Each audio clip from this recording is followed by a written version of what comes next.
The Kia Carnival is one of the best people movers on the market, and in Australia it's the best selling in its class. For the MY25, Kia has applied some light styling updates, including a wider grille at the front, the latest headlight theme, a very similar side profile as before, and then at the back you've got the full width taillight trim. Underneath there's a multi-link rear suspension setup, but in Australia the diesel remains front-wheel drive only, unlike its cousin, the Hyundai Staria, which is available with four-wheel drive. Here we're testing the top-spec GT-Line, which showcases a number of metallic trimmings along the exterior, and these rather futuristic box-style 19-inch alloy wheels. They're wrapped in Continental cross-contact 235 tyres front and rear. The best part about the Carnival though is the interior. It's just so spacious and welcoming. The seat height is at that perfect position where you can just slide straight in, a bit like an SUV. Then you've got a nice commanding seating position with a more upright dashboard than before. You'll probably notice the massive twin screens running across as well. This is new for the latest 2024-2025 model. On the console you've got plenty of storage, a number of charging options including a wireless pad, then you've got the latest rotary style gear selector. I like Kia's steering wheel, it's pretty sporty, 3-spoke. Seating space is not likely to be a problem for pretty much anybody. There's heaps of headroom here, even with the power sunroof, and you've got full power adjustment for the front seats as well. In the second row you've pretty much got 3 individual chairs, so full adjustment for all 3, including sliding and recline. Although you don't have a flip down centre armrest, you do have cup holders on the back of the centre console, with some charging options there, including hidden USB ports on the back of the front seats. And then in the third row, yeah, this is a proper 3-row seat vehicle. You don't get this much space in pretty much any SUV that claims to have third row seats. With this you can slide the middle row forward just a touch, and you've got basically the same comfort level as the second row. You've even got USB ports, cup holders, and climate vents in the ceiling for both the third and second row. And then up at the back, check out the size of this boot. It's huge, and you can really play around with the seating configuration. So if you've got to carry something long, just pop down the right hand seat in the back and then slide the separated second row forward and still have 6 seats left over. There's some more storage shelves in the wall, and then even if you do have all 3 rows up, there's a massive bucket under the floor left by the third row. Under the bonnet there's the carryover 2.2 litre turbo diesel 4-cylinder. I'll explain more about it in a minute, but I think it's probably the best pick in the range, because it gives you strong torque from pretty much idle, and then decent economy even in the city. It's matched to a conventional 8-speed automatic, which helps divide up that torque a bit as well. There's something satisfying about driving vans for some reason, or people movers. I don't know what it is, but maybe the visibility out the front. You've got a huge windscreen so you can see straight out. No real blind spots even through the front corner there. You've got a little quarter window, but you are sort of sitting up in a kind of perched up position, a bit like an SUV, so maybe that's what it is. You've got a commanding view around you. I like the way the Kia Carnival handles. It feels like most of the weight is low down, so it's kind of like an EV in some senses, with a low center of gravity, but it feels good to steer. Like, it actually feels nice to drive. I think going with the diesel is the best pick, because the V6, or especially against the V6, the new hybrid, I haven't tested that yet, but the V6 is a very peaky engine. It's a nice engine by itself, but in a van like this, or a people mover like this, I just don't think it suits very well, because you've got to rev it out to reach its potential, whereas this diesel, you don't need to rev it at all and you're already reaching maximum torque. So you can just chug along and cruise along effortlessly, whereas the V6 you've got to really push it to get up near where its peak power is. This you don't have to worry about the peak power, you just use the torque the whole time. It's also really good on fuel. I'm averaging 8 litres per 100, but I did see it drop to about 7.8 with regular driving. I reckon you could get 7.5 or something, or even lower with extended normal use. Like, I only tested for a week, so it's a bit hard to say, but if you had it for 6 months or something like that, and the engine was probably more run in, even like this has got 3,800 kilometers, that's not that much. So if you run it in a bit, particularly diesels, they tend to run a bit smoother with less friction, I guess, once they're fully run in, and you get better economy out of them. But yeah, this feels nice to drive. It's packed with technology, as you've seen. It's even got automatic doors, which you can open just with a button on the side here, or from the back. So when your kids get in or whatever, you know you can just shut the door. They don't have to worry if you've strapped them into a baby seat or whatever.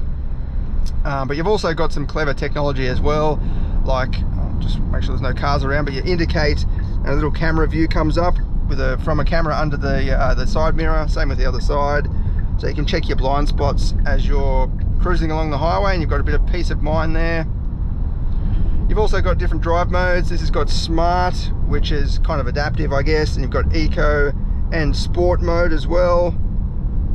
You've got a normal mode there too. I reckon it goes pretty good. We'll check out the performance in a second, but yeah, that torque that's available from very low RPM, it just makes it feel much more energetic and faster than it probably might be across 0 to 100 specifically. Like if you had a race between this and the V6 and you were only allowed to use half throttle, then I reckon this would win, because it's just a bit more effortless and just gets up to speed without trying. The transmission is pretty good as well. It's just a conventional automatic. It's there's no tricks or anything. You do have to use this new twist knob style of gear shifter, which kind of vibrates when you get it into gear, a bit like a mobile phone when you get a message or something like that. Nothing wrong with it, it just takes a little bit of getting used to, I guess. And I like the way Kia has split up this lower touchscreen strip along the bottom here. So you just hit this arrow and it will go to all the media settings, hit the fan, and it will convert back to climate control. And you've got full climate control there, so you can adjust the temperature straight away, turn the aircon on or off, air recirculation and so on, without having to go into that the main touch screen.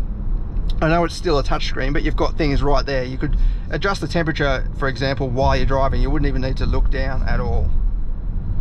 Overall, I think this is probably one of the best people movers out there. It just feels nice to drive. It's got good economy. You've got a few different powertrain options to choose from.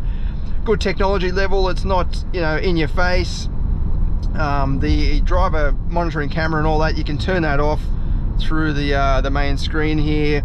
You've got lane keep assist, which you can turn off with the button on the steering wheel, and somebody has programmed in the star button here, so straight away it goes to the settings for all your driver assist features, so you can turn them off.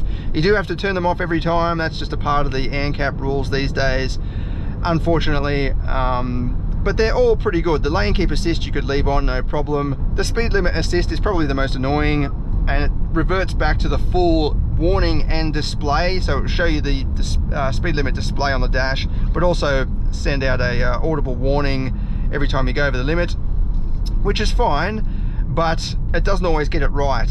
For example, if you're pulling out of a shopping center or something like that, and the speed limit might only be 5 kilometers an hour, pull it out onto the street where it might be 60 or even 80, and it's going bing, bing, bing. It's only allowed to go 5 until it recognizes that, no, in fact, the speed limit is 60 or 80. And sometimes that's a long period. So you just end up turning it off because it just drives you nuts. All right, let's head out now to the private road and do some performance testing and see what it goes like.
Okay, this time I'll show you a run in eco mode. Although I do test all modes during Vbox testing, I still have the Vbox on right now, so I'll do a sort of real-time run for you.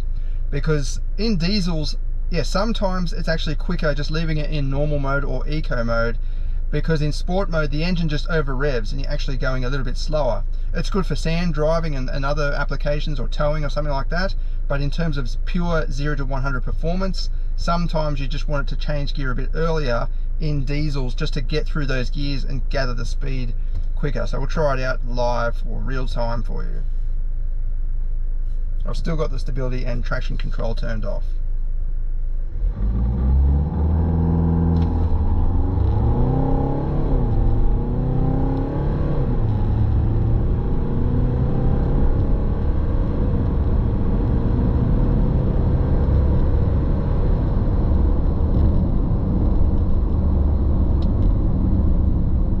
So in this case it is actually a little bit quicker in sport mode.